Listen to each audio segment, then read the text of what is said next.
This film is about the punishment of a whole nation, the killing of hundreds of thousands of people, many of them young children. These are the people of Iraq, the silent victims, not only of Saddam Hussein, their dictator, but of an endless war against civilians waged by Western governments.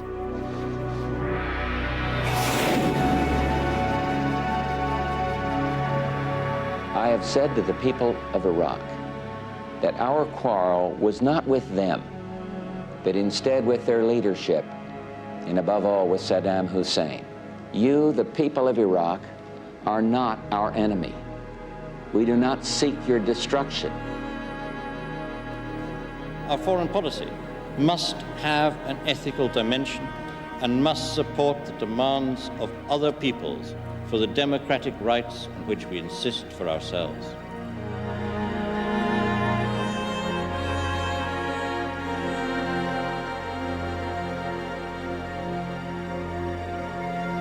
Our quarrel is not with the Iraqi people. It never has been.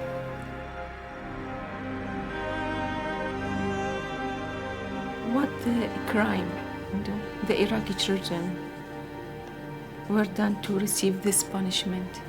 What a crime.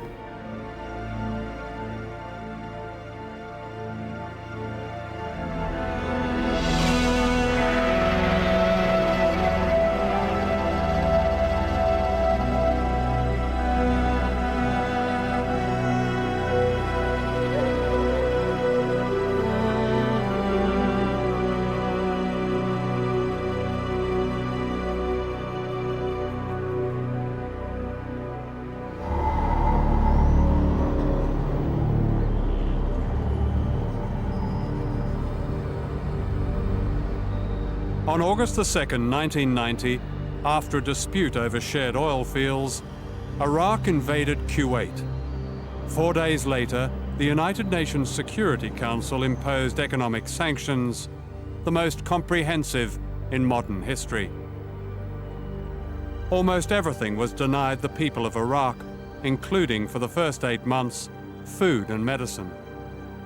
Today, 10 years later, sanctions are still in place, and the United Nations reports widespread chronic malnutrition and death among young children, an unprecedented human rights disaster.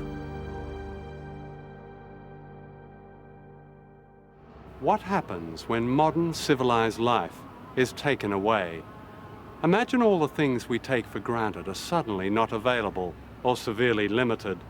Clean water, fresh food, soap, paper, pencils, books, light bulbs, life-saving drugs. Telephone calls to the outside world are extremely difficult. Computers no longer work. When you fall ill, you must sell your furniture to buy medicine. When you have a tooth out, there's no anesthetic. No country will trade with yours, and your money is almost worthless. Soon your children become beggars. It's as if the world has condemned your whole society to a slow death, and all because of a dispute between governments over which you have no control. That's what has happened here in Iraq, where almost 10 years of extraordinary isolation, imposed by the UN and enforced by America and Britain, have killed more people than the 2 atomic bombs dropped on Japan, including 500,000 young children. These are the children the West has forgotten. 10 years ago, Iraq was a developed country whose oil had brought great wealth, but also a dependency on imported food and other essentials.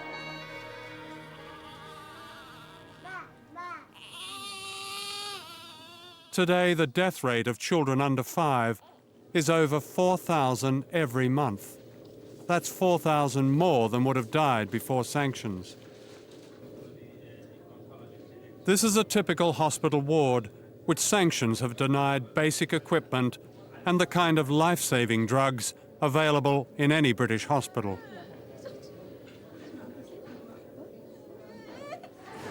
Ali Rafa Aswadi, 9 years old, present to us with a progressive pallor and he has leukemia. Now we just start treatment. Some of the drugs is not available. Not all the drugs is available. We give a blood transfusion. I tell you before, there is no blood bags enough. Do you get these drugs some of the time? Some of the time for 2-3 weeks and then stop. No drugs. So you can't continue a course of the You couldn't drug? continuous course of treatment. There's interrupted treatment, and sometimes there is no treatment at all. Case of neuroblastoma. And that's a very unusual tumor. This is before we don't see this before. Now in these years we see many cases of neuroblastoma. You've never seen No. this? No. Before there is only one cases per 2 years, every 2 years. Dr. Ali, what will happen to this child? This is abdominal mass. Operation was done to him, Yeah. but the tumor not received treatment. The tumor recurs again. So there is relapse. There's recurrence of a tumor, and now we start some of the drugs. Not all the drugs is available. So his future is uncertain. Bad, because there is renal shutdown. He developed renal failure. The problem with treating cancer is that you've got to give the drugs at the right time and the right sequence, usually over a period of about 6 months, monthly visits, maybe 2 weekly visits. Now, with cancer, you only get one bite at the cherry. In other words, if you give them the right sequence at the right time, you have a high chance of curing a range of tumours, including those in children. If you do it wrongly, give them at the wrong time, so even though you have all the drugs, but they come at different intervals, as is happening in Iraq, you don't get nearly such a high success rate. So an 80% cure rate is translated into a 30% cure rate, same drugs given in the wrong sequence. Also neuroblastoma. This is this unusual malignancy on the nervous system. Yes. Which you've only seen now. Yes, we see Yeah. many cases now. Many cases Many now. cases now. Before Yeah. we see only 1 case or 2 cases every 2-3 years. Now we see many cases. 11 years old. This. Also look. She's malnourished. Malnourished. We start treatment today with available drugs, and some of the drugs is missed. I tell you, VM26 is not available. Are there many children who never come to hospital? Many children, because a very poor family, and we couldn't get this paying for treat the children. Yes, Kadam Saleh, 5.5 years old. This is case of Hodgkin's. Yeah. This is also newly diagnosed. Some of the drugs is not available. So a child with Hodgkin's disease can expect to live? Live and about improvement 95%. 95%? 95% cure. But if the drug is not available, maybe lead to the other complication. Case malnourished with leukemia, newly diagnosed leukemia, acute lymphoblastic leukemia. Also, you see very poor family. We start treatment by medication, available medication, and some of the drugs is missing for treatment. Thiaguani is not available. You look, most of the children is malnourished. And this child is how old? 2 years old. 2.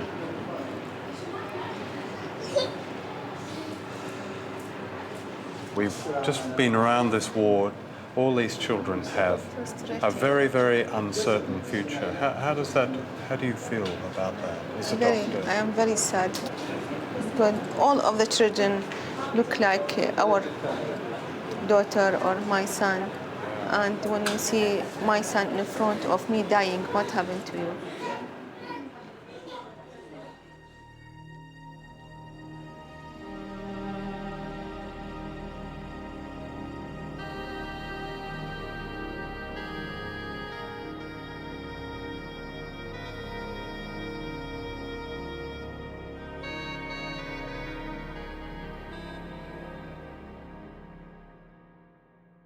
This is the Security Council, center of power at the United Nations in New York. In 1996, the Council allowed Iraq to sell some of its oil reserves in order to buy food and other basic needs. This is known as oil for food. All the money from the sale of Iraq's oil is controlled by the Security Council, which the United States dominates, and with Britain takes a hard line on Iraq. Everything that goes to Iraq must be approved by a special sanctions committee run by the Council. This committee has consistently blocked the restoration of basic services in Iraq: power, light, and clean running water. For the children of Iraq, oil means food. Although the Iraqis have been told they can repair their damaged oil industry, contracts for vital equipment have been blocked or delayed in New York. Currently, more than $1.5 billion worth of desperately needed shipments are on hold, including food, life-saving medical equipment, such as equipment to diagnose and treat cancer, and X-ray machines, heart and lung machines, firefighting equipment, agricultural equipment, and toilet soap. The stated aim of the sanctions is to eradicate Iraq's weapons of mass destruction.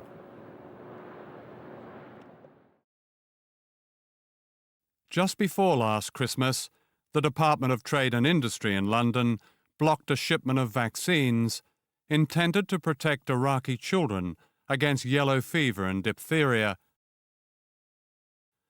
The vaccines, said the minister, are capable of being used in weapons of mass destruction.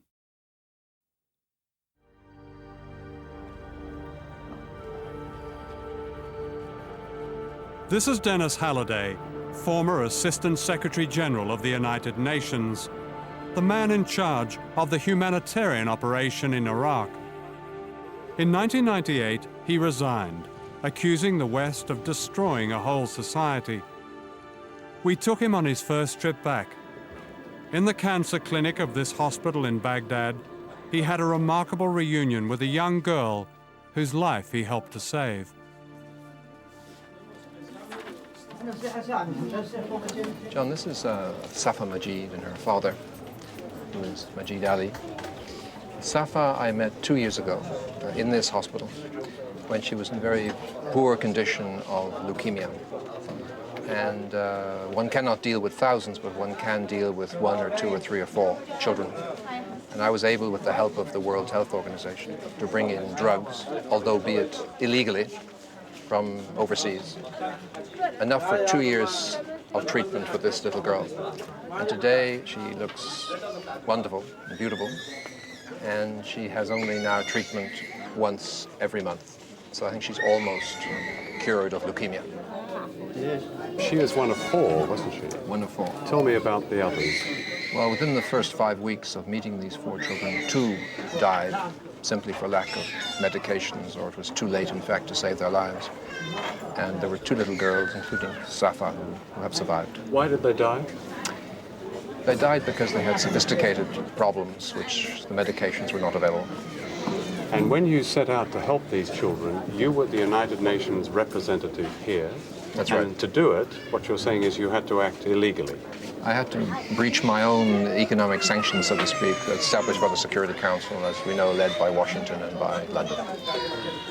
I think in this hospital we've seen today evidence of the killing that is now the responsibility of the Security Council member states, particularly, I think, Bill Clinton and Tony Blair. They should be here with us. They should see the impact of what their decisions and their sustaining of economic sanctions means. The very provisions of the Charter and the Declaration of Human Rights have been set aside. And we are waging a warfare through the United Nations on the children and people of Iraq with incredible results, results that you do not expect to see in a war under the Geneva Conventions. We're targeting civilians, worse, we're targeting children like Safa, who of course were not born when Iraq went into Kuwait. I mean, what is this about? It's a monstrous situation for the United Nations, for the Western world, for all of us who are part of some democratic system, who are, in fact, responsible for the policies of our governments and the implementation of economic sanctions on Iraq. When the U.S. Secretary of State, Madeleine Albright, was asked on American television if she thought the death of more than 500,000 children was a price worth paying, she replied, "We think the price is worth it." We don't accept the 500,000 figure. So if you say that Secretary Albright said, oh, 500,000 was a price worth paying, we don't accept that. It's the World Health Organization. I understand yeah. That's their figure, and it's derived by a methodology that we don't accept. We do accept the idea that in choosing, in making policy, one has to choose usually between two bad choices, not between a good choice and a bad choice. And unfortunately, the effect of sanctions has been more than we would have hoped. What we've tried to do is to limit that effect, as I indicated, through the Oil for Food and other programs to try to provide food and medicine for the people of Iraq. And so, yes, when Secretary Albright was talking about the hard choice, she was acknowledging the hard choice between the effect of sanctions and the idea of letting Saddam Hussein run rampant, but she wasn't accepting the 500,000 figure. How many children do you think we have don't died? have a figure. It's not something that one can easily make, and we think some of the people who put these figures out inevitably have to use some dubious methodology. While Western politicians quibble about methodology, the latest United Nations study says that the death rate of children has doubled under sanctions. That's 500,000 dead in 8 years. Hassan Rashid, 18 months old, this before disease, this after the disease, a case of neuroblastoma in 1993.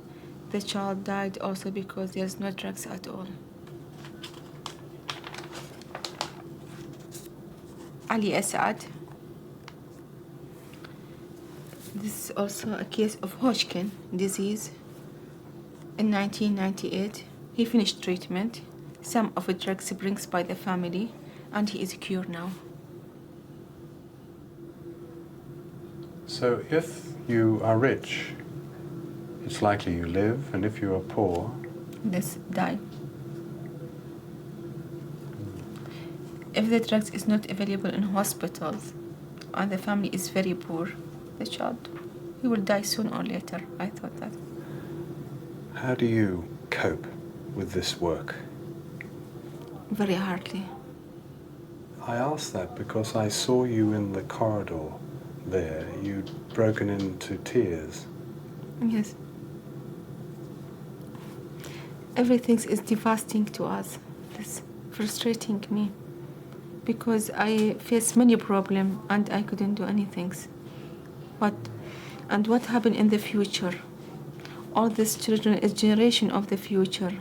We lost the generation.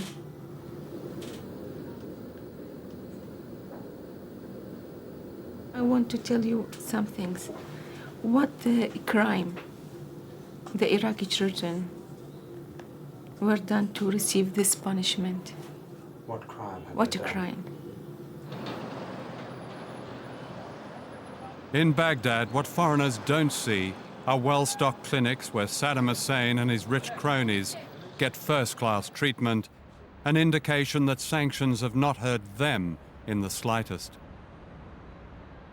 Why should the civilian population, including children born since the Gulf War, innocent people, be held hostage to the compliance of a dictator? I think it is a difficult problem, but you have to think of one thing. A sanction regime is not a form of development aid. Sanctions are part... Excuse me, are you serious in saying that? I'm serious. I would think it's the very opposite, isn't it? Well, no, this is exactly my point. You should realize what sanctions are. And sanctions are one of the coercive measures that the Security Council has at its disposal under Chapter 7. That is to say, it is part of this whole range of measures, starting from declaration to the press, resolution. Then in the end, at the very end of that scale, you will have the military action. Sanctions are the measure just short of military action. And obviously, they hurt They are like a military measure. They're like a military action. But who do they hurt? Well, this is, of course, the problem. Well, this is the key. This is the key point. Who they hurt? With military action too, you have the eternal problem of collateral damage. You have an entire nation of there's collateral damage here. Forgive me for interrupting, but let me just say this. Every UN agency dealing with health, food, agriculture and children have reported repeatedly that tens of thousands of the most vulnerable in a society have died and are suffering as a result of sanctions. And do you seriously call that collateral damage? No, I didn't call it collateral damage. Well, you're drawing a comparison there. No, I'm saying that military action has collateral damage. Sanctions are short of military action, but they also have, of course, effects that one doesn't want. And I agree with you that we have to study this further and more extensively to see how we can improve the situation without letting the regime off the hook with regard to the excessive documented interest of the government of Iraq for weapons of mass destruction. Well, why aren't there sanctions on Israel, which has the only nuclear weapons in the Middle East? Well, Israel is a country that has been surrounded by countries that try to wipe it out. It's not exactly the same situation. But it has nuclear weapons. Well, yes, but we have not yet attacked or put sanctions on every country that it attacks Lebanon almost every day of the week. I think these are important. Why aren't there sanctions on Turkey, which has displaced something like 3 million Kurds and caused the deaths of perhaps 30,000 Kurds? Why aren't there sanctions on Turkey? Yeah. Well, there are many countries that do things that we are not happy with, but this is a situation which has come into being due to the invasion of Kuwait, and that is the explanation of it.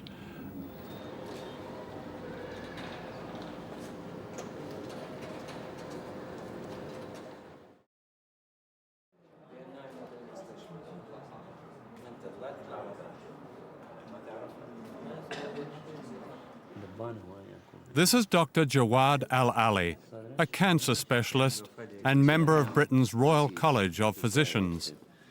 And her chest X-ray shows the nodules. All the lungs are filled with nodules from the cancer of the breast. I don't think we can help her anymore. We just support her. We treat the chest infection, treat the anemia by blood transfusion, and we will wait until she will end her life. Really, we have problem because they complaints of pain, which is a very severe pain, unrelieved by simple analgesics or painkillers. They need probably morphia, and these drugs are not available. Morphia is not available. One of the drugs that really seemed crazy that they couldn't have was morphine, the best and oldest pain control medicine in the world, and often called God's own drug, because for everybody that has cancer pain, it is the best drug. And yet they didn't have morphine. They had very little analgesics. The cancer center, when I was there, had a little bottle of aspirin pills, and yet 200 patients are in there, many of them in pain, with a bottle of aspirin to go around them. So it seemed a very bizarre situation. Do you believe that people have human rights no matter where they live and under what system they live? That the human rights belong to the individual? Yes. Well, doesn't that, if you apply that to Iraq, don't then the effects that these sanctions are had, documented by the UN itself, aren't they violating the human rights of literally millions of people? The human rights in Iraq are a very difficult subject. It is also documented in in the United Nations that the regime has committed very serious human rights. No doubt about you're that. aware of that. Of course. Yeah. So I think we are constantly concerned about human rights one way or the other. It's But a very they're no complex different. issue. You said they're a very difficult subject, but to an ordinary Iraqi, human rights belong to them. You would agree with that, regardless of the fact that they've been lucky or unlucky to have been born in Iraq. Doesn't hurting them violate those human rights? Yes, but obviously this is exactly why I say that we do not want to hurt the population of Iraq, and this is why we are trying to improve the system. Yeah. Okay. The numbers of children, 4,000 under fives dying every month. Terrible figures. This has been known for years. Why is it taking so long to deliberate on how to get over this so-called complex issue? I think we could have solved the matter fairly easily if all members of the Security Council were determined to improve that situation, but at the same time make sure that there are guarantees that Iraq will not again develop weapons of mass destruction. The fact that the major powers disagree on that makes it extremely difficult to solve this situation. We are now in the process, through the Security Council, of destroying the human rights of the Iraqi people. And for many of us, that is an extraordinary situation where the chamber responsible for peace and security is neglecting the very provisions of the Charter, which forms the bases of the organization itself. It's an extraordinary phenomenon. There is no democracy in the Security Council. I think if the issue of sanctions on Iraq, after 9 long years, were to go to the General Assembly, we'd see a very large majority overturning those sanctions tomorrow. On February the 13th, this man resigned his job. Hans von Sponik, the senior United Nations representative in Iraq, followed his predecessor Dennis Halliday, saying he could no longer tolerate the suffering caused by sanctions. I do not think it is fair for such a long period of time to make a civilian population a subject to bargaining. And what we are seeing here is too often exactly that. 2 days later, the head of the World Food Programme in Iraq, Jutta Borghardt, also resigned, saying she too could not tolerate what was being done to the Iraqi people. The United Nations has not known a rebellion like this.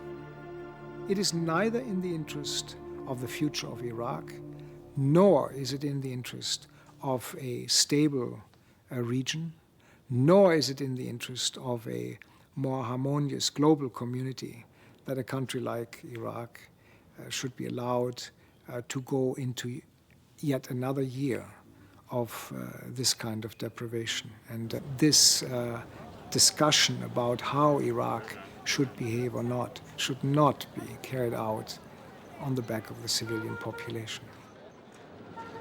For the past year, the pressure on top United Nations officials not to speak out has been unrelenting. This has come from the State Department in Washington and the British government.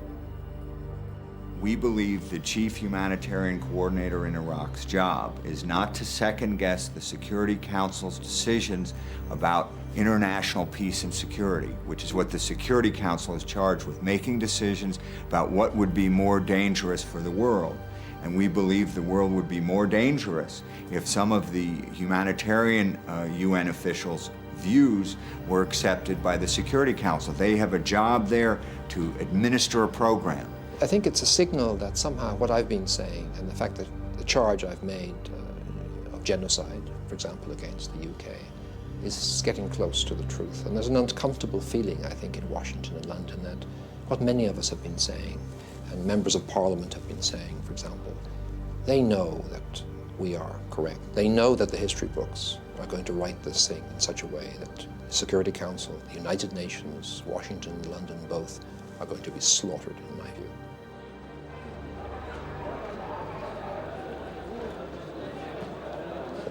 I came to this street in Baghdad with Dennis Halliday. It's here that people sell their books in order to buy food and medicine for their families. What's the significance of, say, books like these? These are mostly medical books, the sort of books that are unlikely to see in a book fair like this. Well, it means that Iraqi professionals are obliged to sell their collections, their libraries, in order to find money, basically to put food on the table, feed their children. And it's a tragedy in Iraq, perhaps in particular, given the history of Mesopotamia. The art of writing was developed in this country. And Iraqis have an extraordinary respect for learning and for books. So this demonstrates, I think, the devastation that economic sanctions is creating for the Iraqi people.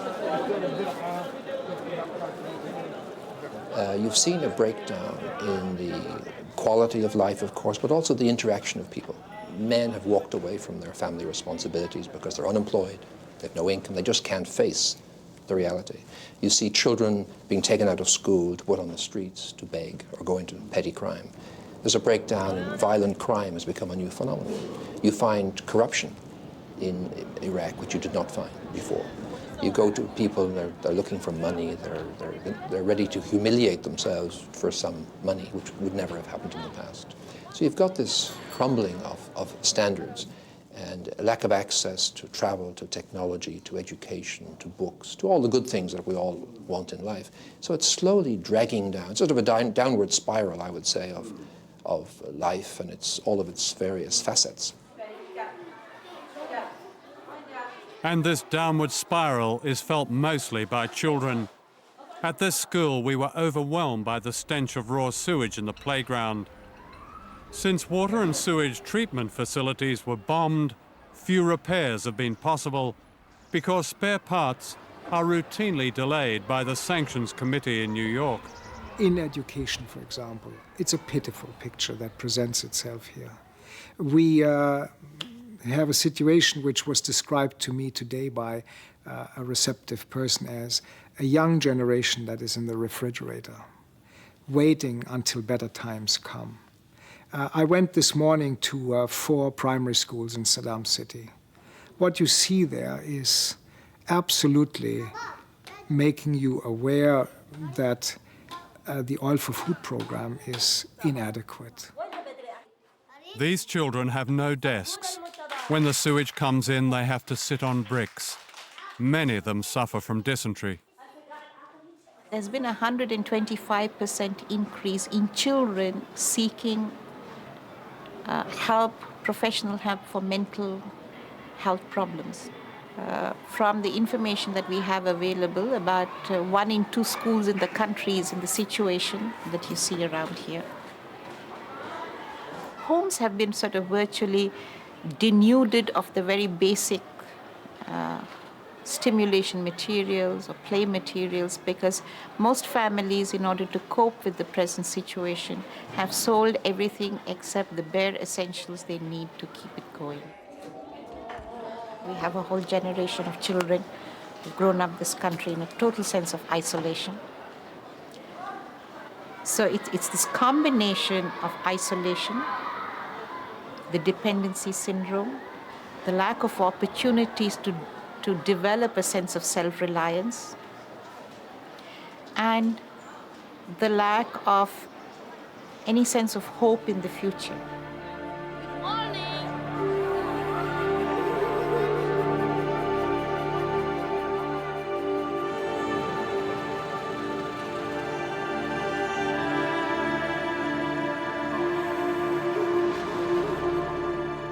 This is a public auction in Baghdad.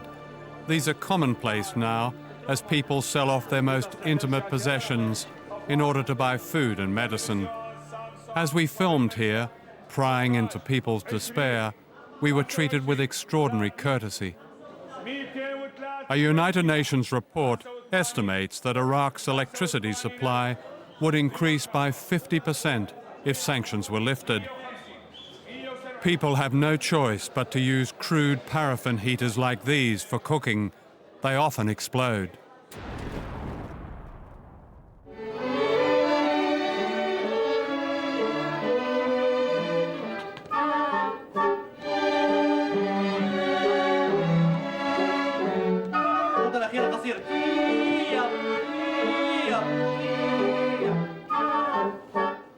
This is the Iraqi National Orchestra, once celebrated internationally.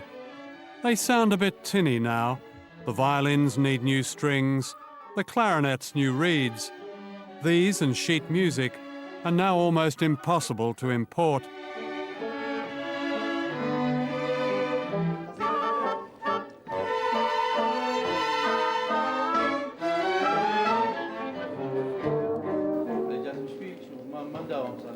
The conductor is Mohammed Amin Azet. His hand and arm are badly burned after a tragic accident. It was a very difficult problem for me to face because it involved the closest person to me, my wife. It was caused by the power shortages. There was no electricity and paraffin had to be used for cooking and other purposes. That's when the accident happened. It was so devastating because I saw my wife catch fire and burn completely before my eyes. I tried very hard to extinguish the fire, but I was unable to do anything. I was burnt too, but sometimes I wish I could have been completely burnt like my wife. Maybe that would have been better.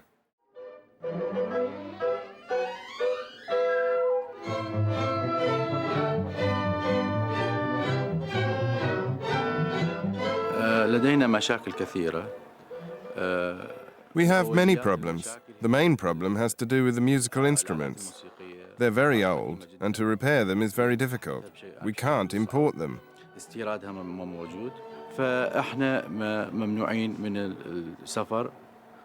are forbidden from traveling because all the invitations we receive require that we bear the travel costs to these countries ourselves. That's why we are restricted to staying inside the country, working hard on our own and trying to manage on our own.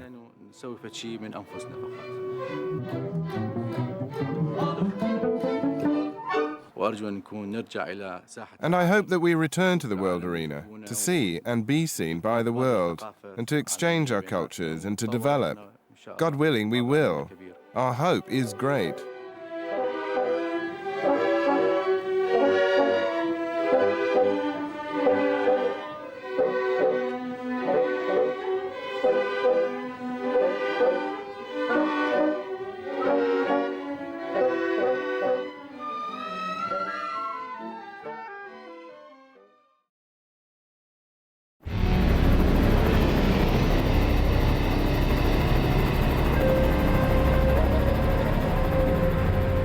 Britain and America say that sanctions are aimed at the threat posed by Saddam Hussein, not at the people of Iraq. But where did Saddam Hussein come from? How did he get his weapons of mass destruction? And who gave him such power? The answers can be traced back to the discovery of the greatest of all imperial prizes, oil.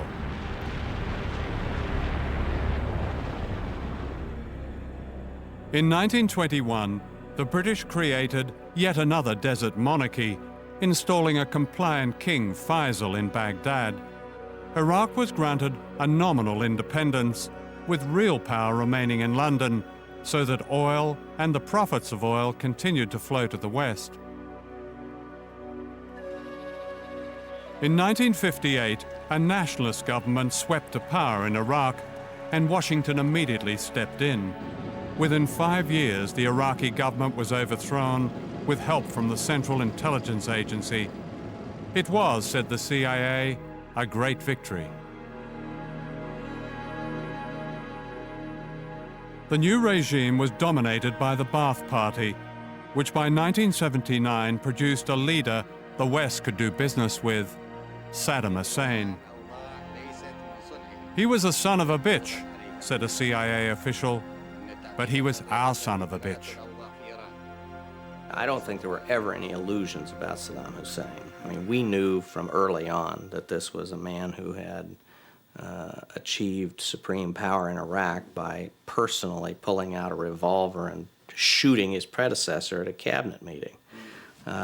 This was no Democrat, no agrarian reformer, but basically a thug, and a thug who had very good ideas about how to perpetuate himself in power, and who had significant aspirations. Saddam has a great deal to thank the CIA for bringing the Ba'ath to power, for keeping the Ba'ath in power, for helping him personally, for providing him with financial aid during the war with Iran, for protecting him against internal coups d'etats. It's a continuing relationship from the very early 1960s until now, and it's a love-hate relationship. In Washington, the relationship with Saddam Hussein was often cynically called the love affair. In the words of a US Senate investigation, Presidents Reagan and Bush secretly and illegally courted Saddam Hussein with a reckless abandon.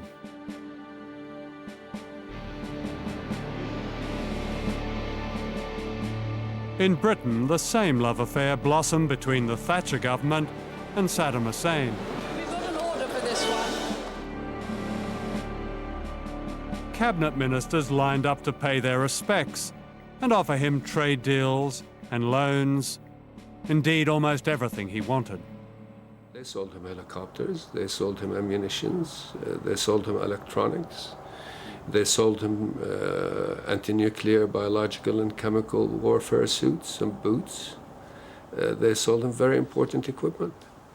Britain, like many other European countries and America, all sided with Saddam Hussein in the war against Iran, and they did not want to know anything else about what was happening inside Iraq, who is opposing Saddam Hussein, what violations of human rights were taking place. All these were brushed aside deliberately. They knew very well that Saddam Hussein was killing Iraqis, that the level of repression in Iraq was at an unprecedented level, that he used chemical weapons against the Iranians and against Iraqis.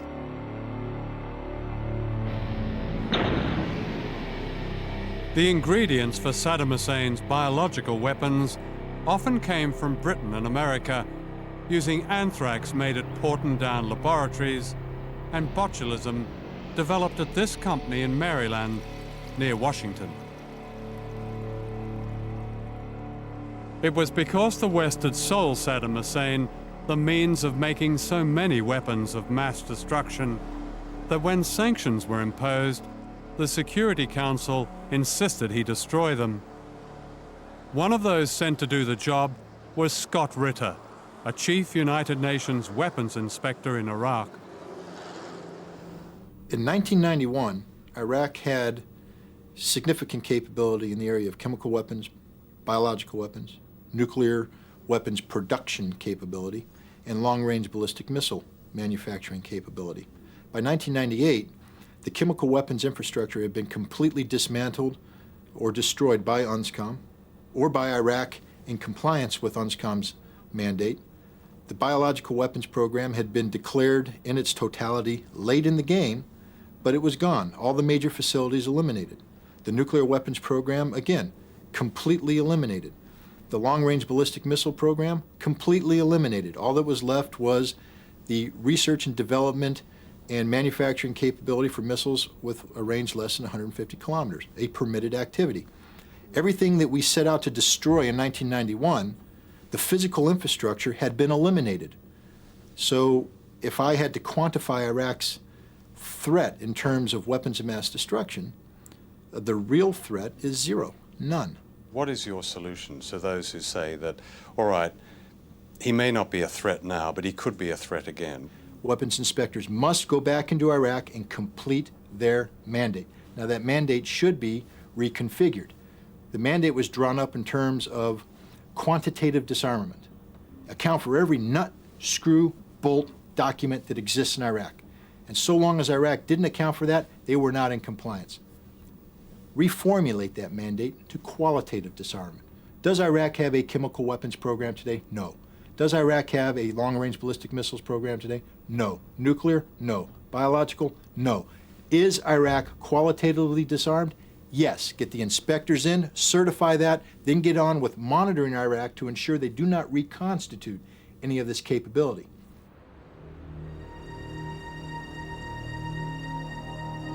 For those who continue to pay the price of sanctions, there is another terrible irony. Most of the Iraqi soldiers and civilians who died in the Gulf War belonged to the Kurdish and Shia peoples, the very people President Bush called upon to rise up against Saddam Hussein. And when they did rise up in February 1991, they were brutally betrayed.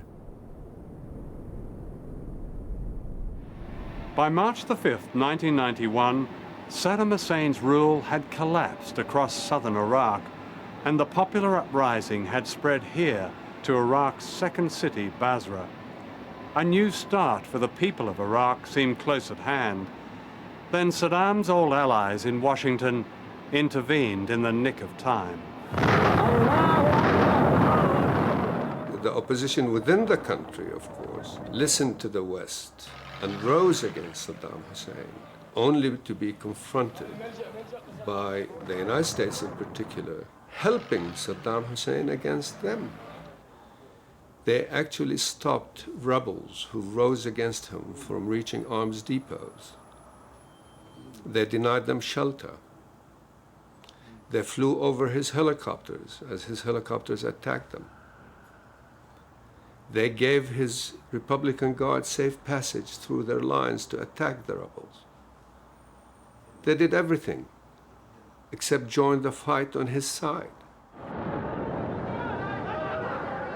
This remarkable videotape was filmed in secret by two courageous Iraqis among the rebelling troops. One of the cameramen was killed.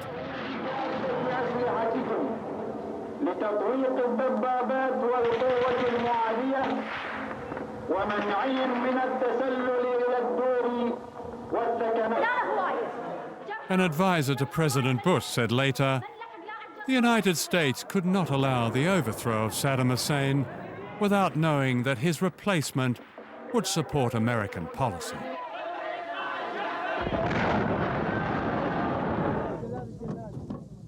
These are Iraqi soldiers who stood up to Saddam Hussein, about to be taken away and shot.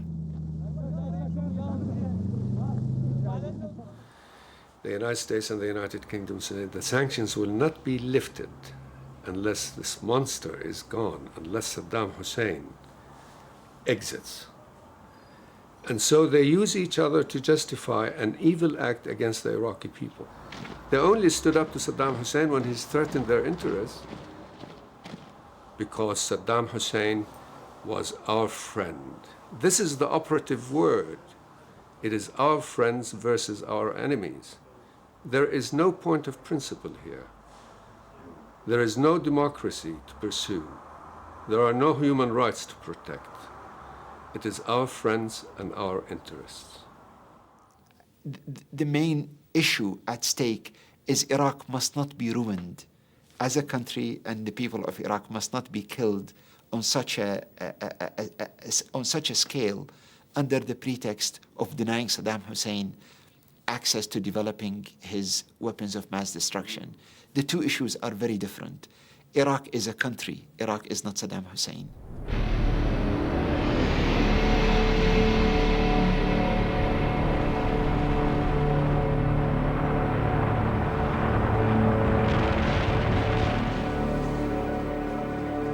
What will happen to the health of Iraqi people if the sanctions go on and on? I think it will deteriorate more and more. We'll have a problem of infection, we'll have a problem of malnutrition, and we will have a problem of cancer. In my wife's family, about 6 members of her family died because of cancer. One of them is her mother, and the last one is her uncle, who is now under treatment because of lymphoma. A few kilometers from this area, in which, in this family, I have 2 brothers with lymphomas and a sister, again, with the same lymphoma, which is still alive. The 2 brothers died just a few years ago, and they got the cancer after the Gulf War.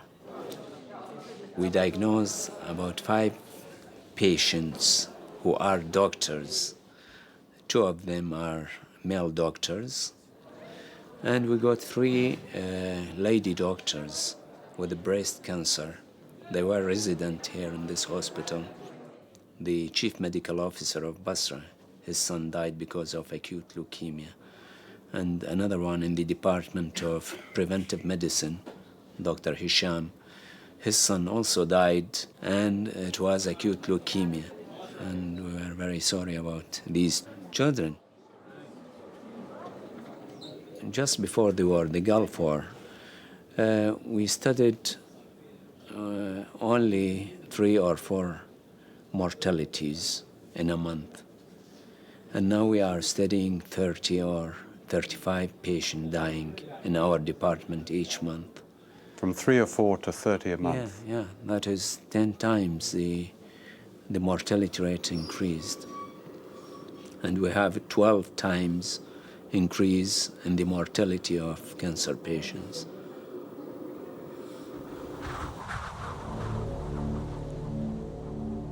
Wherever you go in southern Iraq, there is dust. It is in the streets, in school playgrounds. It gets into your nose and throat and eyes, and it carries the seeds of cancer. A hidden effect of sanctions is that Iraq is prevented from cleaning up its battlefields.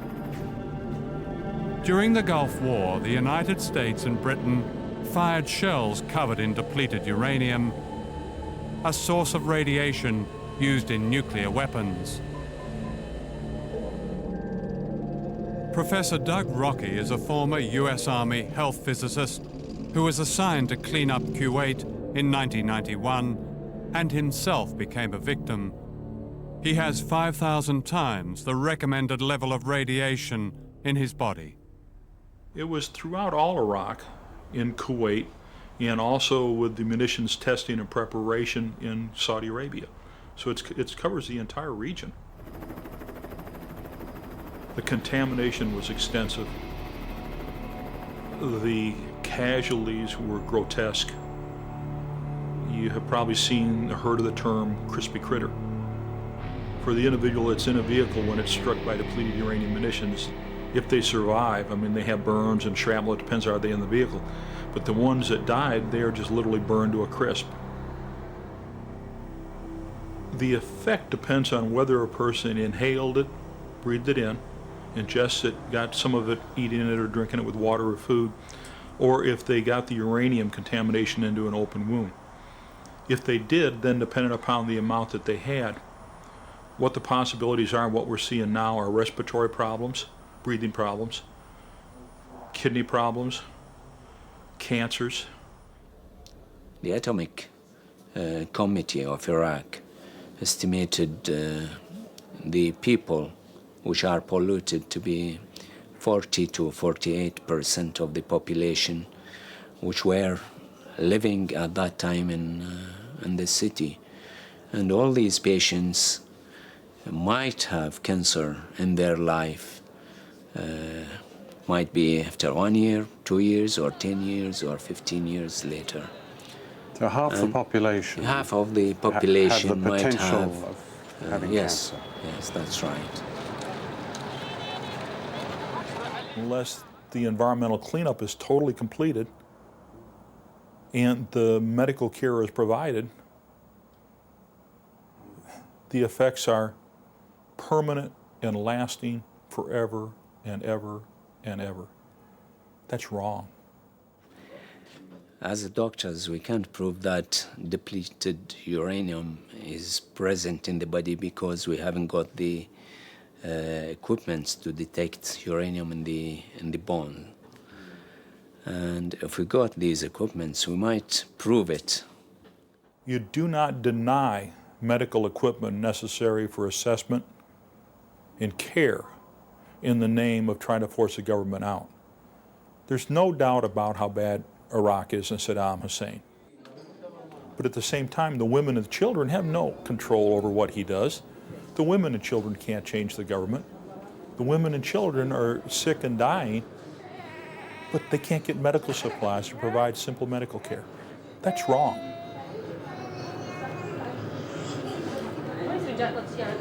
It is an epidemic, and it is, we could say it is like the Hiroshima's tragedy. It is repeated here. Doctor, what do you say to those who say that it's not possible to prove the connection between depleted uranium contamination and the deformities of these children? This is not truth. There is relation between congenital malformation and depleted uranium. Before, we didn't see this at all. We see many congenital malformation and very strange things I not see before at all. If there is no relation, why these things not happen before? And most of them, there is no family history at all. As in Hiroshima, increased percentage of congenital malformation, increase of a tumor, of malignancy, leukemia, brain tumor, also in our society increase in this percentage. Before sanctions, did you have all the drugs that you would need? Regarding malignancy, leukemia, every drug is available before economic sanction. You had everything? Everything's. Everything's.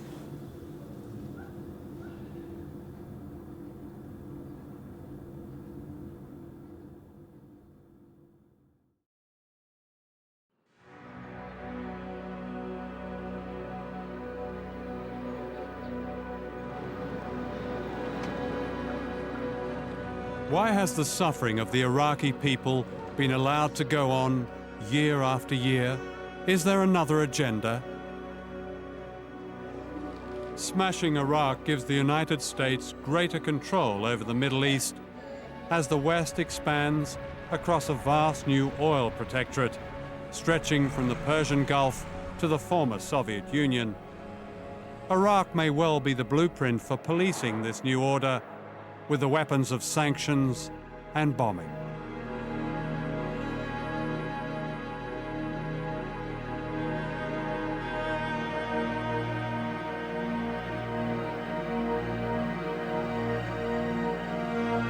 These sisters were among 6 children killed when an American missile hit the center of Basra in January last year.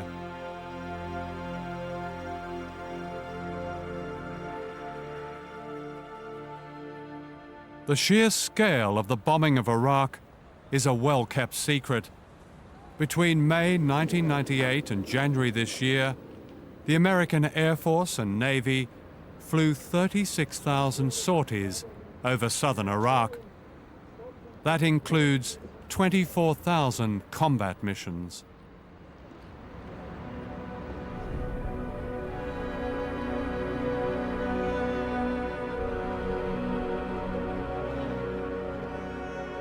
At this Christian monastery in the north, where St. Matthew is buried, the priests report constant bombing and the killing of people who came to watch last year's eclipse.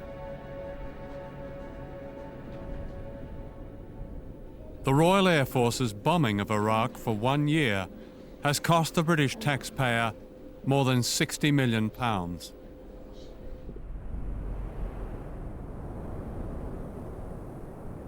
Since December 1998, Britain and America have waged a largely hidden war here and in the south. Pilots have flown almost as many bombing missions against Iraq as NATO in its attack on Yugoslavia, and yet with a few notable exceptions, this has been hardly reported in Britain and the United States.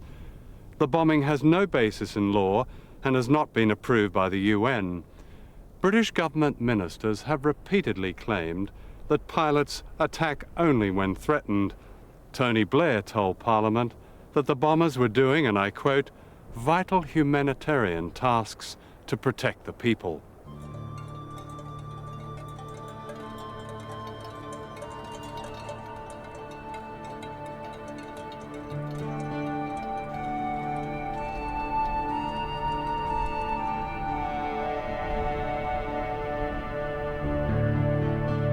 I came up with a colleague a few days after it happened, and I had heard that flocks of sheep were being bombed in north and south Iraq, although the Ministry of Defence in Britain had denied it.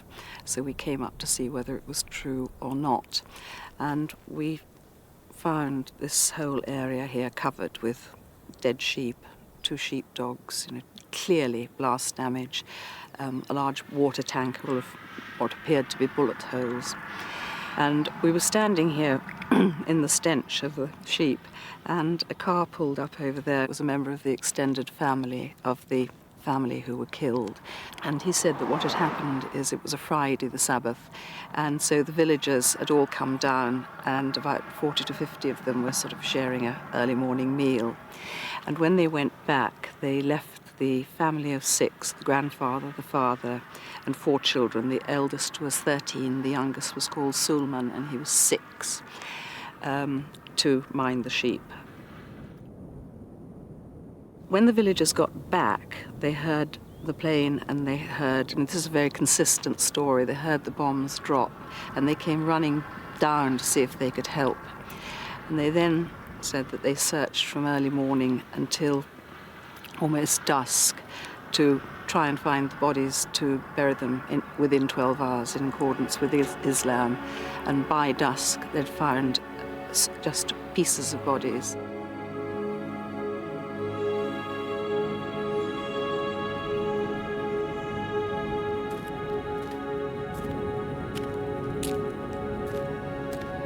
This is the brother of the shepherd who died. The shepherd's widow walked away from us, saying, "I want to speak to the pilot who killed my 4 children." We arrived here to find body parts and corpses everywhere, and dead sheep, and also the truck burning. We also found, well, there was nothing left. The planes were circling overhead. We fled, but we hadn't reached the causeway yet when the 4th bombardment took place. They were the last 2 rockets that hit them. At the time, I couldn't grasp what was going on. The truck was burning. It was a big truck, but it was ripped to pieces. Nothing remained except the number plate and the tires that you saw.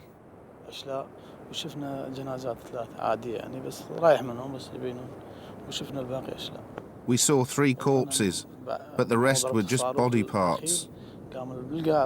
And also the sheep. With the last rocket, I could see the sheep blasted into the air. The rocket burned an area of 100 square meters, total incineration.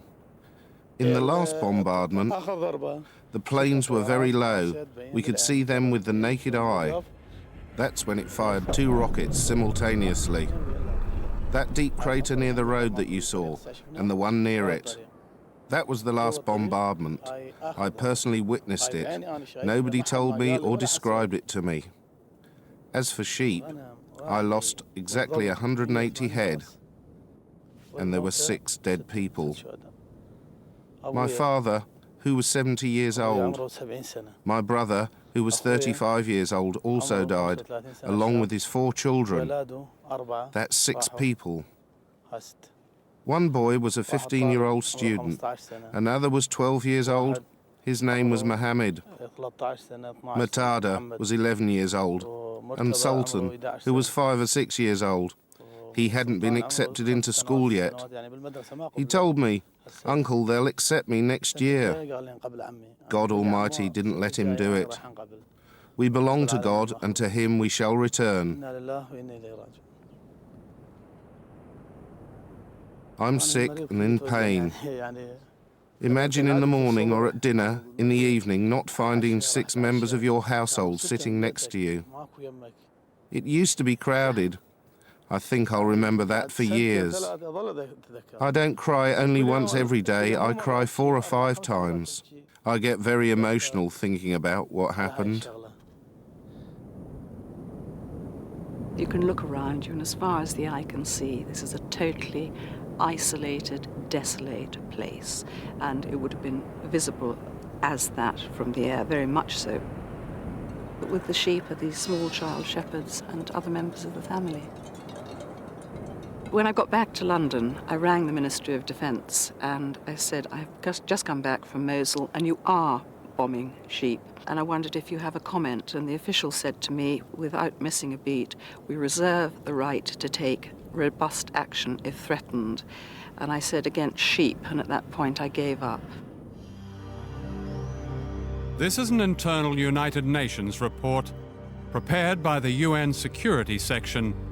It reveals that in one 5-month period, almost half the victims of the bombing were civilians, in targets that included a residential area, villages, a fisherman's jetty, farmland, and sheep. I spoke to Hans von Sponik by phone in Baghdad just before he resigned. He told me about the latest bombing figures. During the period 1 January to 15 September 1999, we here in Baghdad, in the United Nations, recorded 99 airstrikes in both the southern and the northern no-fly zones. On 23 occasions, UN staff had either seen or heard the strikes or also felt the shock waves. And on 3 occasions, I, myself, with colleagues, was witness of civilian casualties.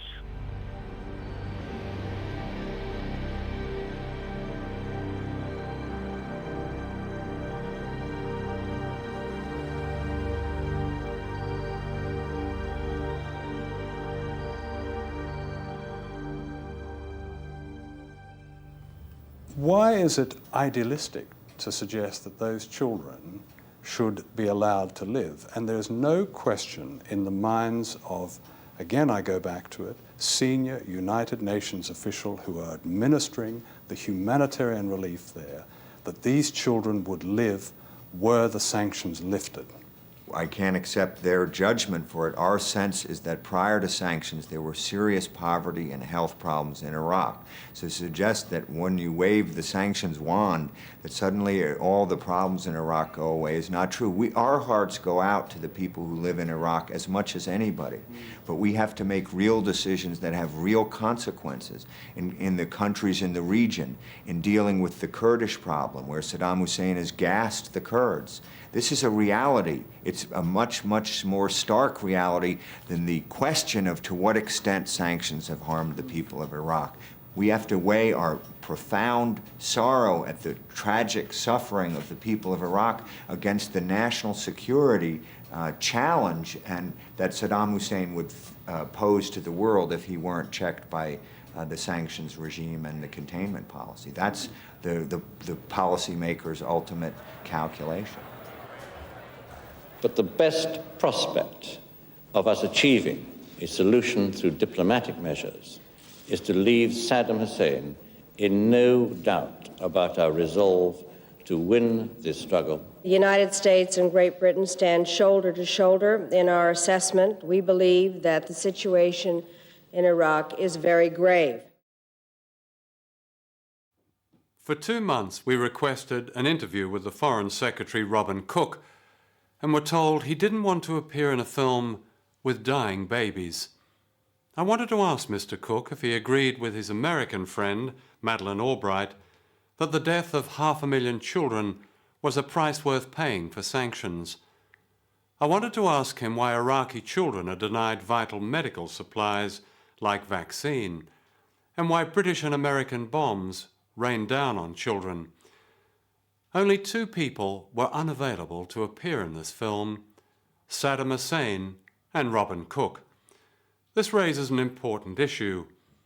Unlike all the others you've seen interviewed, only the Foreign Office demanded special treatment, an exclusive screening of the film, followed by a 10-minute uncut contribution by Mr. Cook right at the end.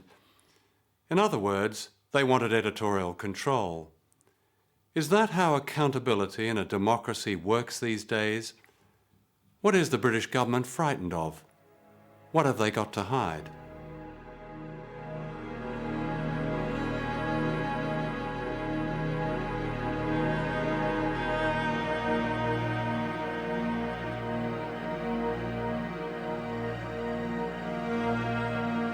People can argue the motives and politics and options of sanctions, but at the end of the day, that policy is causing the death of thousands and thousands of people who, in my eyes and in anybody's eyes, are nothing but hostages. They did not choose Saddam Hussein. They did not choose or support his policies. They are caught literally in this circle and they die. They die every day. This is Muhammad Ghani, Iraq's most famous sculptor. You know, my studio just near the hospital of the children. I go around every day near the hospital, and I see how very sad the women carry the children and waiting. You know, like this exactly in the front of the hospital. They're waiting for medicine. They're waiting for food. They're waiting doctors. They're waiting. So this is the women in front of the hospital doors. Each woman carry her children in her hand, you see. It's very evocative because the door is closed. Closed. So they come to hospital before the official time. I mean, the 8 o'clock, they come before 8 o'clock, waiting. And that's true. And they're waiting the woman in front of the hospital. So this is sculpture as life as it is being lived, life and death, Yes, lived in Iraq now. You know, my opinion, I do many things, but this one, make me very sad. I do it. As the same thing I feel that woman, for example, she have no milk. She's empty. The breast is empty. She's no milk. And the children, with the hands over, he want milk and she cannot give him. And he cannot reach. And between them is very sad things here inside. This is a symbolic of all women, all Iraq. I look around myself and my neighbors and around me, the people, every day they have problems, every day. This is the idea of Saturday, Sunday, every day they have very heavy. So this is the burden on their shoulders. This is the embargo, symbolic of the embargo. For my opinion, very heavy pieces, bigger than them. They cannot support it. Look, each figure and each movement different than the others. Every day they have a new problem. Every day they have a new sadness. Every day new things. But you can see how they feel, how they're very sad and scratch them. So this is an idea, my idea. No one asked me to do it. I did it.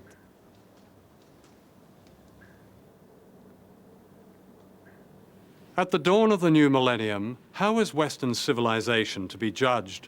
By the fine words of the Universal Declaration of Human Rights, words like the right to life, or by the denial of that right to a whole nation? Do the representatives of the powerful who sit here in the Security Council ever think beyond their so-called interests and maneuvers and about their victims? Small children dying needlessly half a world away. And do those politicians who tell us about their ethical policies and moral crusades ever ask the question, by whose divine authority do they punish 21 million people for the misconduct of a dictator? We think the price is worth it, says Madeleine Albright. No, it is not, and it never will be. And it's time we reclaim the United Nations. While you've been watching this film, countless children have died silently in Iraq. How many more will die before the silence is broken?